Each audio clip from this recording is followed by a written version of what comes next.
Well, hello everybody out there in internet land, and welcome to another episode of Arrow Nicely News. Today is Friday, June 18th, and today we're covering Pride Week, Roz celebrating her 100th birthday, Frank being honored by the Seven Hills Hall of Fame, and an introduction to our Diversity and Inclusion Speaker Series. It's gonna be a great episode. You know what this is? It's Arrow Nicely News.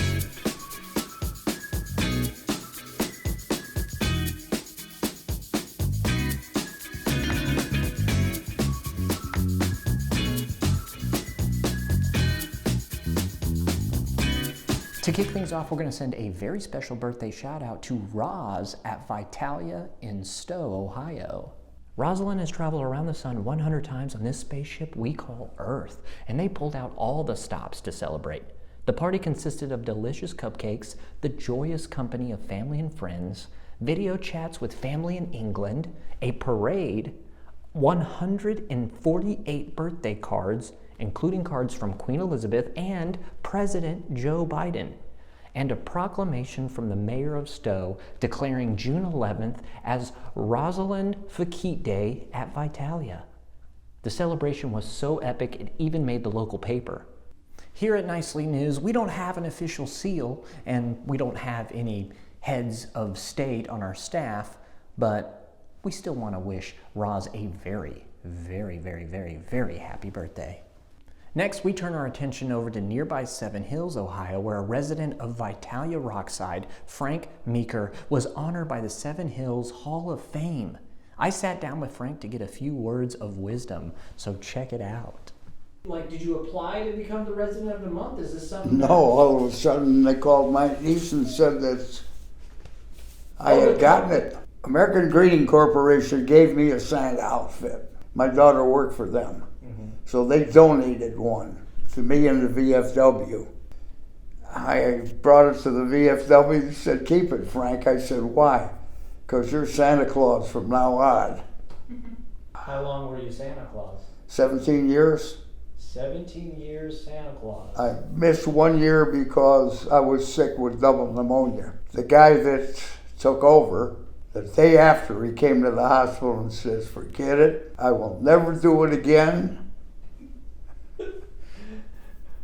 It was very rewarding. Was it? Well, you've seen my picture, what I look like, and I did pretty well. 1951, October, I was drafted. I was a machine gun squad leader.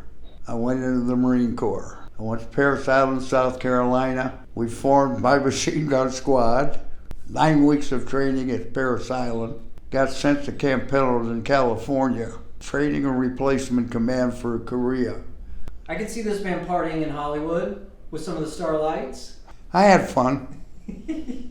Oh, good. I like to joke around. No. You know, if you can't laugh, you might as well die. I'm 90 years old, and it's been my philosophy. Look, if you get a chance, head over to the Seven Hills Hall of Fame Facebook to learn more about Frank's time in the Marines, his family, and his work in engineering. We give you a salute as well, Frank. For our next story, we're going to do a little bit of celebrating because it is Pride Month, and Arrow Senior Living communities are making sure to celebrate the love out there in the world. And for those of you who are unfamiliar with Pride, it is a celebration of all things LGBTQ+. It started back in 1969 after the Stonewall riots, where LGBTQ+ people resisted discrimination and persecution by the police. The resistance and protest turned into a celebration of all things lesbian, gay, bisexual, transgendered, questioning, and beyond. And we celebrate Pride Month right along with those communities. Happy Pride to everyone out there. Even if you are not a part of the LGBTQ community, someone you love is. So make sure that you are supportive and you celebrate love of all kinds. And while we're on the topic of marginalized communities, we here at Arrow Senior Living are extremely excited to announce the beginning of our Diversity and Inclusion Speaker Series. The Diversity and Inclusion Speaker Series is a new, ongoing program that Arrow is producing, where we pair our lovely residents with an expert on a particular topic so they can have an educational conversation on that topic. The first video in the series drops tomorrow, which is June 19th, and we have award-winning poet, founder of the Power of Girlhood Leadership Institute, and barrier breaker Berhinda Williams herself is the first in our series. Hello, everyone. My name is Berhinda Williams. My name is Joe Kriekhaus. That's a German name, but I'm very anxious to hear about Juneteenth because until just recently, I didn't know anything about it. So I'm open to all that you can tell me. You know, the Emancipation Proclamation was issued by Abraham Lincoln on September 22nd, 1862, and it went into effect on January 1st, 1863. However, enslaved Africans were not set free from the Confederacy until really 1865, when the Union Army arrived in Galveston, Texas. Those who were enslaved in Galveston celebrated that day and were set free, and this became the first Juneteenth celebration that took place from the very next year on. Just recently, there was an acknowledgement of the Tulsa Massacre.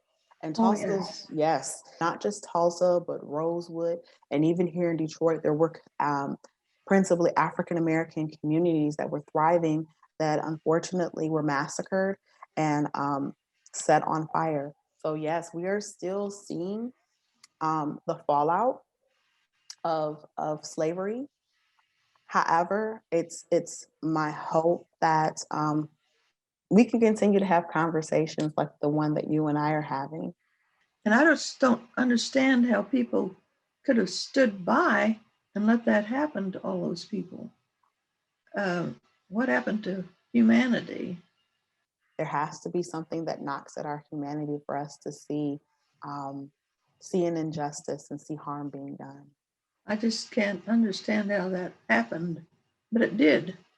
Do you think racial equality and harmony is possible in the United States today? That was a tough one. That's a tough one. I want to say that we have to believe in the impossible, because we're talking about challenging a system that has been put in place to keep people separate and to use fear and violence to uphold that system. So we are having, for our ancestors, an impossible conversation. So that's what I mean when I say we have to believe in the impossible. Then, hot on the heels of that video, we have a conversation with Jeffrey Marsh. Jeffrey is a non-binary activist, best-selling author, and internet superstar who is the first openly non-binary public figure to be interviewed on national television. Jeffrey sits down with Donna from the Wildwood to discuss pride, transgender issues, and how to support loved ones who are a part of the LGBTQ+ community, among other great topics. Well, I've done a little bit of research, Jeffrey, and as far as seeing your interview on Newsmax, I was just looking for you, and that's the one that came up. I don't watch Newsmax. I just happened to find you on that. That's not my news show. I don't watch Newsmax either. I don't blame you. Okay. There will be many more conversations with people from marginalized communities who will be able to help us learn ways to better ourselves and better our society through positive action. So remember, June 19th for Berhinda and June 28th for Jeffrey. Don't miss it. Seriously, do not miss it. These first two conversations in our diversity and inclusion educational series are gonna be amazing. Trust me, they're gonna be great. Well, everybody, that'll do it for today's episode of Arrow Nicely News. What a wonderful episode full of beautiful people. That's beautiful people. We hope that you are feeling the love from us out there because we are sending it your way. That's right, to you right there. We see you. We accept you. We love you. From all of us here at Arrow Nicely News, I'm Lenny Hernandez. Have a wonderful weekend, everybody, and hold the ones you love close, whoever they are. We'll see you all next Friday. Oh, quick little shout out to 2 evening receptionists, Julie over at Vitalia Stowe and Tiana.